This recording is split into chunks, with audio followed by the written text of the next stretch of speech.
Bonjour, aujourd'hui nous allons réaliser le TP cabane de jardin dans Google SketchUp.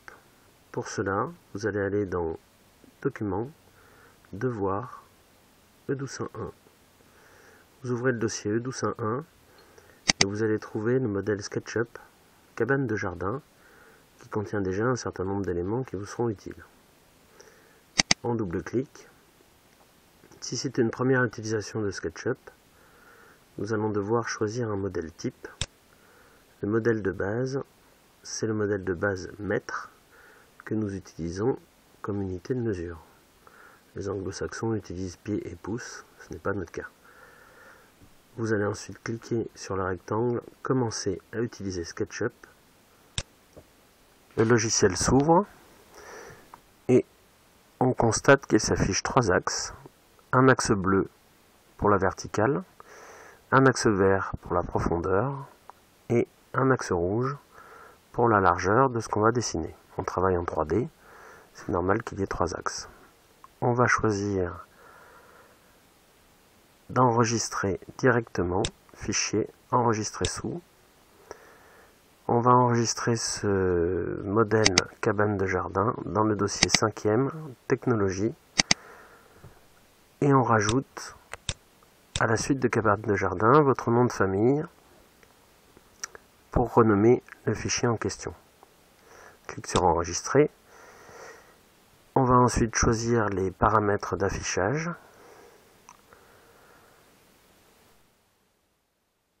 On clique sur affichage, barre d'outils. On clique ensuite sur grand jeu d'outils. On descend l'ascenseur et on clique aussi sur vue. On remarque qu'à l'écran s'affichent les différentes vues en haut de l'écran et sur la gauche le grand jeu d'outils. On clique sur fermer. On va pouvoir maintenant commencer le TP proprement dit avec l'outil rectangle. On va réaliser la dalle de béton. On clique sur rectangle. On se met à l'origine et on trace un rectangle de dimension quelconque. On remarque qu'en bas à droite, les cotations s'affichent. On a 1,45 m, point virgule, 3,91 m. Nous, on veut une dalle de béton dont les dimensions sont 3 mètres par 5 mètres. Donc on tape 3,5 entrée.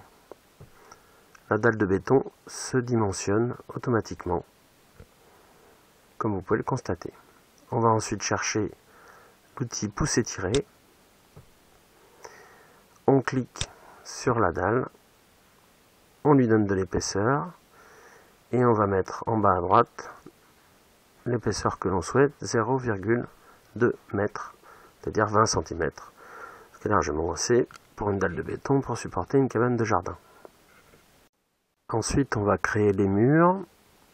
On choisit l'outil rectangle. On va sur le coin opposé de la dalle de béton. On trace un rectangle quelconque.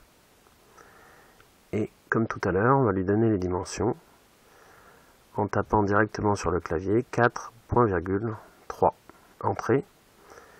Le rectangle se dimensionne automatiquement. On choisit l'outil pouce et tirer. Et on va lever le rectangle ainsi défini.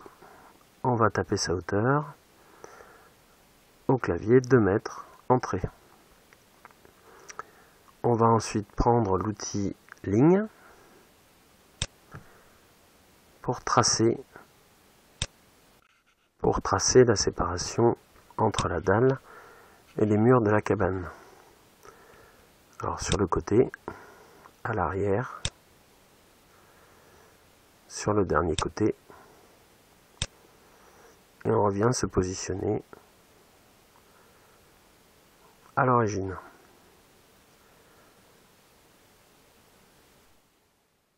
On va tracer ensuite,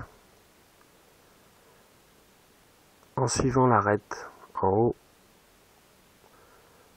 le milieu pour constituer le toit. Donc on trace du point milieu jusqu'à l'autre point milieu opposé une ligne. On va prendre ensuite l'outil déplacer. On clique dessus. On va se mettre sur la ligne qu'on vient de tracer, qui devient bleue, sur l'arête. Et on va vers le haut en suivant l'axe bleu. C'est d'ailleurs indiqué sur l'axe bleu, de manière à monter le toit. On va indiquer la dimension en bas à droite. On tape 1 au clavier et ensuite on tape sur Entrée pour valider. On va ensuite donner de l'épaisseur au toit avec l'outil pousser-tirer. Donc on tire sur le toit. On indique la dimension qu'on souhaite, 0,1 au clavier et on tape sur Entrée. Comme SketchUp est intelligent, il suffit maintenant de pivoter la maison, toujours avec l'outil pousser-tirer sélectionné, double-clic, et on voit que le toit prend son épaisseur de 10 cm. On choisit ensuite l'outil ligne pour séparer le toit des murs, devant les deux pans du toit. On n'oublie pas de tourner la cabane et de séparer aussi derrière le pan gauche et le pan droit du toit. On retourne ensuite pour revenir à la position initiale. On resélectionne l'outil pousser-tirer de manière à créer sur le côté les débords du toit. On tire, on tape 0,2 au clavier, puis Entrée. Et de la même manière, on va venir de l'autre côté, double-clic, et le débord du toit se crée automatiquement 1 cm. On va ensuite créer l'avancée du toit, aligné avec la terrasse. Donc on descend l'outil pousser-tirer jusqu'à l'arête de la terrasse, on clique, et ça va automatiquement dimensionner le toit à l'aplomb de la terrasse. On fait pivoter la cabane et on fait pareil avec l'autre partie du toit. Double-clic et c'est fait. Maintenant, on va devoir se mettre en vue de face et zoomer pour pouvoir faire le fait du toit. Donc, on fait pivoter. On zoome de manière à voir la partie sur laquelle on va travailler, le fait du toit. On choisit l'outil arc dans le menu arc par 2 points. On sélectionne, on clique sur le premier point, on clique sur le deuxième et ensuite on tire l'arc de cercle vers le haut sur l'axe bleu. Voilà, on a créé le fait de notre toit. On change de vue. On sélectionne l'outil pousser-tirer. Voilà. Et on va pousser ce fait du toit jusqu'à l'extrémité. Ça va nous être indiqué extrémité. On clique et c'est fait. On vérifie que derrière, il n'y a pas de problème. Et on se remet en position initiale. Bien, maintenant, il nous faut intégrer les éléments qui sont déjà prévus dans le modèle. Pour cela, on va cliquer sur Fenêtre, Ensemble par défaut, et on choisit Composants. Là, c'est le seul qui est sélectionné, donc pas d'hésitation. Une fenêtre s'ouvre à droite qui indique les composants qui sont déjà prévus dans le modèle. Vous avez vu que si on sélectionne matière, on va avoir un certain nombre de choix à disposition. Nous, ce qui nous importe, c'est vraiment de retrouver les composants qui sont prévus dans ce modèle uniquement. Donc les composants qui sont prévus dans le modèle sont la porte vitrée pour la façade. On clique sur la petite maison dans le modèle Et on va trouver la porte vitrée en bas.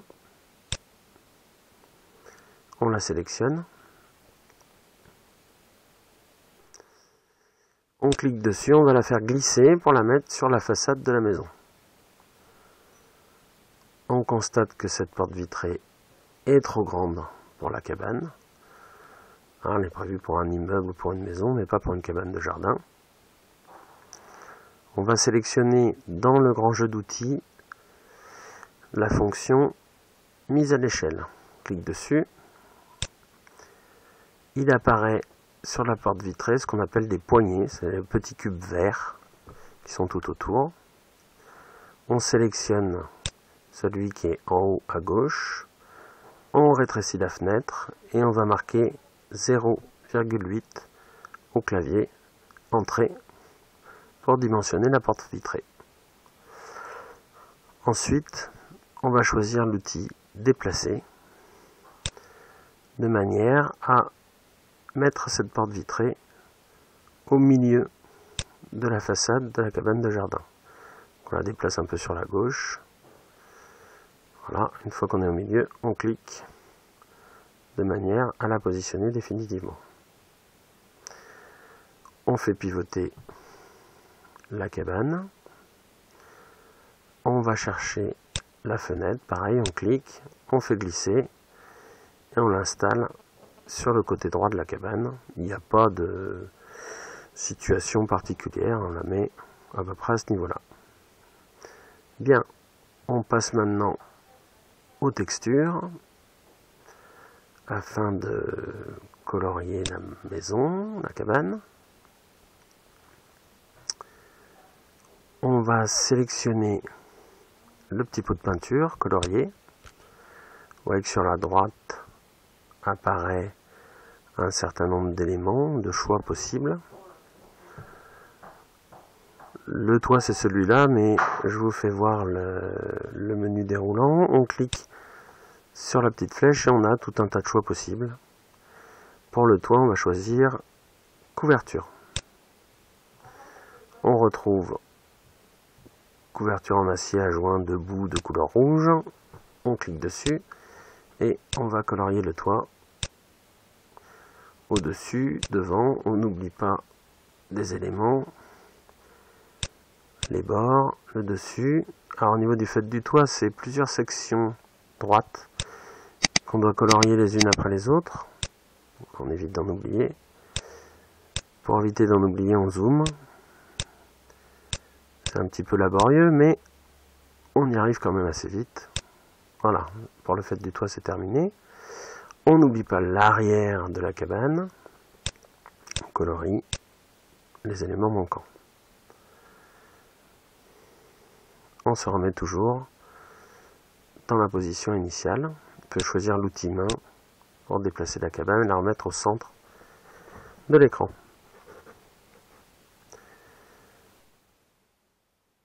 On choisit ensuite asphalte et béton. On va choisir béton agrégat de ciment couleur gris fumé pour colorier la dalle de béton. Alors devant, sur les côtés, on fait pivoter la cabane, on n'oublie pas l'arrière et, petite astuce, le dessous. Voilà, notre dalle de béton est maintenant coloriée.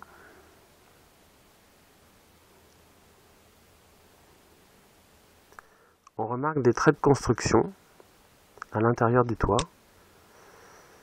des arêtes inutiles, on les gomme avec l'outil gomme. On se remet en position initiale et on va choisir briques, bardage et revêtement. On sélectionne dans la liste et revêtement latéral brun clair pour les murs de la cabane. Voilà, à la meilleure allure.